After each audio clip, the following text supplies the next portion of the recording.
What's up, you guys? Slim here, Team Symmetry, here with the next installment of Slim Psychology. This one is going to be on utilizing your power cards in this game.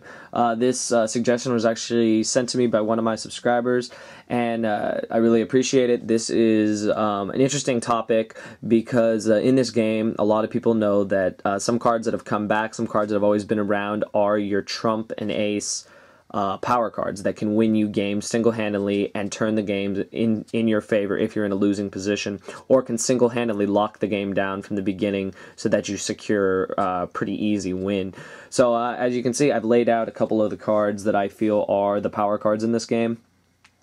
People might opt for these two not to be considered power cards, but I'll get into that later in the video. But I'm going to start with the spells because I feel that there are at least 5 to 6 spells that I've showed here that are included in pretty much every deck, and they're the, I guess you would call the supreme power cards in this game. So we're just going to start with them real quick. When I did one of my Slim Psychology videos on, choosing your artillery, I showed all of these cards for a certain reason. Now, the reason is that these are all power cards, or in my opinion, they're power cards. They're cards that single-handedly can turn the game around in your favor and can also just take advantage of a bad player or a bad play. Now, we'll just start with the very basics. Monster Reborn, you already know. Take a monster from your opponent's grave, take a monster from your grave. This card is broken. A lot of people have said it should be banned because a top deck Monster Reborn ends games. Single-handedly ends games. You can be in a top deck war with your opponent, they draw nothing, you draw Monster Reborn, you reborn a monster to deal enough damage for game, you win. It's a very simple concept. It's a really good card, and every deck includes it.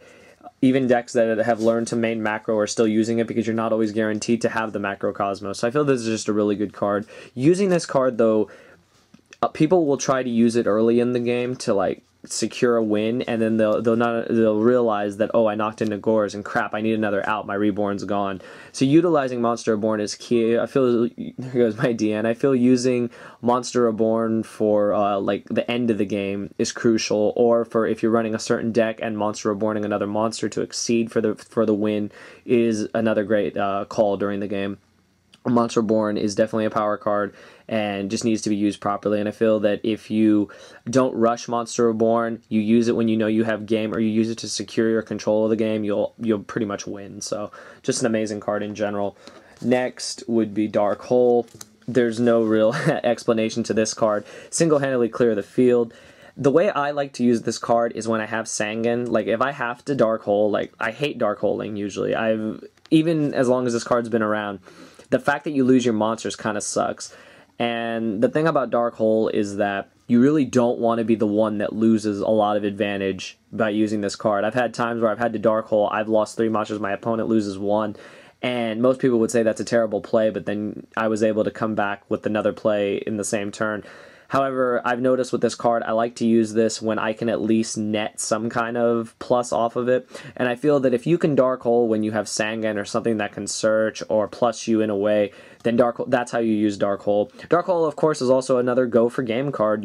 I just had a match on DN that I ended by using, my opponent had 1 back row, 1 monster, and I go Heavy Storm the back row, Dark Hole the monster, summon, attack for game. A really cheap play, really sacky play, but that's how this game is played. So Dark Hole, I feel, should just be utilized properly, and you never really want to Dark Hole just 1 monster. This card is a mass removal card and not like a single removal, a 1-for-1 like Smashing or Fissure or something like that. So I feel that if you can at least net a profit off of this, then you're in a winning position with this card. And it's just, some people will set this card. I've had many times where people pro-set the Dark Hole, and then, you'll commit to the field, okay, you'll take some damage. Next turn, they'll flip the Dark Hole, and then they'll go off on you. So, instead of Mirror Force, they have this, which can be even more deadly. So, this is just a really good card in general. It just has to be used properly. Heavy Storm really needs, no explanation. It's hit the back row, plain and simple. I think the psychological aspect to this, though, is so many people are afraid of Starlight Road that when the opponent has 3 or 4 back row, you can kind of feel, all right, there's a Starlight Road or a Solemn Judgment, or there's something in the back there that's going to wreck this card. How do I utilize this extremely powerful card? The way I like to use Heavy Storm is if there's 2, I'll hit 2. If there's 3, I'll see if I have an MST. I'll see what happens. Usually, like, if you can heavy storm safely, and if they do Starlight Road, if you do have a way around that Stardust, then you can still win. A lot of people think Stardust is like the most broken card ever when it comes out of Starlight Road, but to be honest, it really isn't. It's only 2,500, and a lot of decks these days, especially Dragons, can kind of just laugh at it and just run it over. And I feel that with Heavy Storm, with so many back rows, you kind of have to take a chance. In the first video I ever did called Fuck It, Go for Game, you sometimes have to do it. You have to say, fuck it, I'm going to Heavy Storm. If you have a Starlight Road, you have a Starlight Road. If you run one, it's a 1 in 40 chance you have it, 41 chance you have it, and you just have to go for it sometimes. It sucks. Like, it sucks when it gets negated and the Stardust comes out and then they have a shit ton more of protection, but you have to take that chance. You can't blind MST into 4 back row when you have a Heavy Storm. If you knock out the Starlight Road, okay, then you have only 3 back row to deal with. If you can play your cards right and play around the other back row, then you're in a winning position. And I feel that this card should never really be a simple 1-for-1, even though I've had to do it many times. I know a lot of players have had to Heavy Storm just one to secure their plays. But as a match removal card, you really do want to remove multiple back row. And like I said, this card can single-handedly win games. You rip it off the top, you get advantage again. Back row's clear. The only thing you fear is Gores, and you're in a winning position. So just knowing how to use this card is key, and it's very simple. If you fear the Starlight Road, if you have an out to Stardust, then you're in a winning position. Because also, you have to remember is that when you Heavy Storm and they Starlight Road, if you have back row, your back rows don't go either, so you can still play around that Stardust. So that's just something that I've noticed in playing Heavy Storm forever. Pot of Avarice, I'm not going to really talk a lot about this card, because the only decks I know that really run it are Rabbit and... shit, that might be it. I really don't know.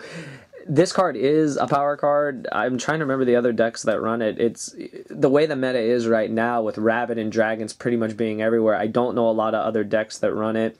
Most of the deck profiles you see are just Dino, Rabbit, and Dragons. I know Dragons don't run it. They don't need it. They like their graveyard setup. Pot of Avarice is just... it was an extremely powerful card back when plants were dominant because you just give it back all your stuff. There's no explanation to how to use Pot of Avarice. You get 5 monsters in the grave. As long as you need them all back, you Pot of Avarice. It's very simple. And if you're running Dino Rabbit, obviously you bring back your vanillas so that you can Rabbit again. That's it. Mind Control. Now, Mind Control is a funny card. Mind Control has kind of fallen off, and a lot of people are just opting not to use this card at all. I kind of felt the same way for a while, and then I realized that this card is still really good because in most decks, in most matches, you'll be able to Mind Control something and use it. Use it to your advantage. If you can Mind Control, like I've said in other matches, if you're able to Mind Control a Sangan while you have a level 3 and you're able to Exceed and Detach, they don't get their search off Sangan, it's really good. It's also really good if you're running heroes or not heroes, if you're running Dino Rabbit or decks that utilize a lot of level 4s. If you play against other level 4s, Mind Control, take their stuff, you know, make a Utopia, make a Maystroke, make a Photon Butterfly Assassin, make all that stuff. So I still think Mind Control is a good card. A real, I guess, like psychological thing that I've noticed with this card, I've lost to this card many times and won many times with this card, is that sometimes you can just do the cheap move, take the monster when your opponent's at low life, attack with your monster. It's a very cheap play, extremely cheap play. It's like a brain control, and it can single-handedly win games. But I think this is still a very powerful power card, and the way you use it is really look at your board. Can I Exceed with something they have? Do I take a chance taking a face down? And you figure it out from there. But I think this is still just a really good card in general. And if it's not in the main board, it should be in the sideboard if your deck can call for it. And then the last of the power spells will be Book of Moon. Book of Moon, I think, is probably one of my favorites. It always has been. And this card, a lot of people will say, how is this a power card? This is an extremely powerful card because it can do so many things. It can halter an XYZ summon. It can stop, like, you from losing. Like, you Book of Moon a monster where you're at low life, you can win. I've had many times where I'm at low life, I need something, I book it, I draw it out, I get over it, and I'm able to gain control back over the board. So I think this card's just really good. It's also really good in decks that run flip effects. Like I said in my GK deck profile, you can rebook the Spy and go off again. It's broken. I don't see how you lose at that point. So I think Book of Moon is just a great card. I honestly wish it would come back to 2 because this card is just so good. But if Konami leaves it at 1, they leave it at 1. I still love it. And the way you use this card is it's very simple. when you need to use it, you use it, and it's really good. Like if you're running direct Guaiba, you book a moon, their monster like a Thunder King or something, you get over it. It's also really good against Thunder King. Like you need to book Thunder King a lot of times. Like if you have Sangan, I've had so many times where they summon the Thunder King, they want to attack into my Sangans, I don't get my Surge, I book it, I draw, I attack over it with the Sangan, set some protection, and I'm good. So book a moon is just a really versatile card in the meta, and I just wish we had like 2. And then on to the traps. I feel that the power traps in this game are pretty simple. Torrential is mass removal, and then you have both of the Solemns, Warning and Judgment. Now, the way Torrential works, like, the way I've looked at Torrential since it's come to 2 is sometimes you need 2, sometimes you don't. Torrential is a mass removal card, and if you end up torrentialing while you have more monsters than your opponent, you've already gone like -1. So I feel Torrential just need to be played properly. Like I've said before, being able to torrential with Sangan is great because at least you get the plus off of that. And it's just, the thing that sucks about this card is that when you're playing against Inzektors, you have to spring it. When they summon, you have to spring it. You can't let them get their effects off if you don't have Veiler or something, so you need to spring it when they summon. It's not that great against Chaos Dragons if they do have the Light Pulsar thing, so Torrential is just a little iffy. Torrential's good though, like if you're trying to just bait out stuff. Since Priority's gone, this is another really good out to like Chaos Sorcerer, BLS, a lot of other cards. Torrential is just great, and I think now that it's at 2, I think good players will know how to utilize it even better, even if they only opt to run one Torrential sometimes is all you need. And just playing it properly is key. You never want a Torrential to a point where you minus yourself in the process. So it's pretty self-explanatory. And then the Warning and the Judgment, there's really nothing to say about these except you Warning something you can't get over and you Judgment something you can't get over. Again, against Inzektors, you really sometimes don't have a choice. You have to Warning the monster that's summoned if you don't have a Veiler, a Chain, or an out. Same goes for Solemn. Sometimes you just have to hit that summon, and Solemn Judgment can be the way you win. The way I've seen chains work, key Solemn Judgment can win the game. You do pay half your life, but if it secures you the game, then you pretty much win from there. And these are just all the power cards that I've noticed in the game as far as spells and traps go. If I forgot any, you know, I apologize. The other ones I'll talk about real quick are just Deep Prison and Bottomless. I feel that these are, in a way, power cards. They are 1-for-1s, but they are very good against dragons because, in a sense, if you Deep Prison or Bottomless, a Red Eyes or a Pulsar or something, you've kind of plussed more than just one because at least the loop doesn't go off. So I feel these are still really good cards, and they're very simple to run. There's no explanation of how to run these cards. You just stuff you can't get over, stuff that can be a problem, and stuff that would cause loops, and you just get over it. It's really good against... These cards are just really good against heroes. Just the way you don't want to play these cards is you don't really want to Deep Prison or Bottomless an Alias because you know they have Spark. 9 times out of 10 they have Spark. The way that I like to use these cards against heroes is hit the Miracle Fusion summoning of the Shining, 0, whatever. Just get rid of them, get them off the field, get them removed, make sure they don't get their targets back for Shining. So that's how these cards work, in my opinion. And the last one is Gores. The reason why I'm only doing Gores is I think Gores is one of the best cards in the game. Gores is, I think, the epitome of what a power card is and should be. Gores is, I think, the biggest mindfuck in this game, too, even over the Starlight Road, because so many players can bluff Gores, and if you can bluff Gores and buy yourself some time, you're a really good player, in my opinion. A lot of people always fear Gores. I said it in my very first psychology video. Sometimes you have to say, fuck it, go for game. If you have Gores, you have Gores, cool story.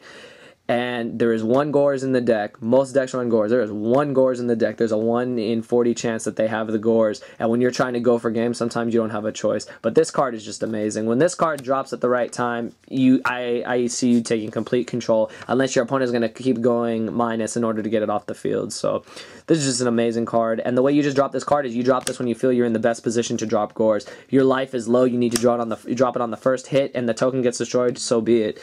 You just have to utilize this card because it is the epitome of a power card. So yeah, so that's pretty much it, you guys. I hope you guys liked this video. I really wanted to make this video after a couple of my subscribers actually talked about this on my Facebook fan page. So just shout outs to all of you. Thank you for the suggestions, and I hope this video was informative. I tried to give my best analysis of it. And I think I'll just end by saying that the power cards in this game are the cards that wins games. If you've ever watched feature matches, it's power cards that are winning the games aside from the monsters themselves. So I hope you guys like this video. You know, thumbs it up. Also, I want you guys to go check out my friend Michael Bonaccini's channel, Death Aspect Blog. I don't remember if a lot of people remember. He took a break for a while, and now he's coming back making really good videos. He did an amazing video about how Pojo has corrupted this game. I'm going to link it down here along with this channel, so definitely go check him out.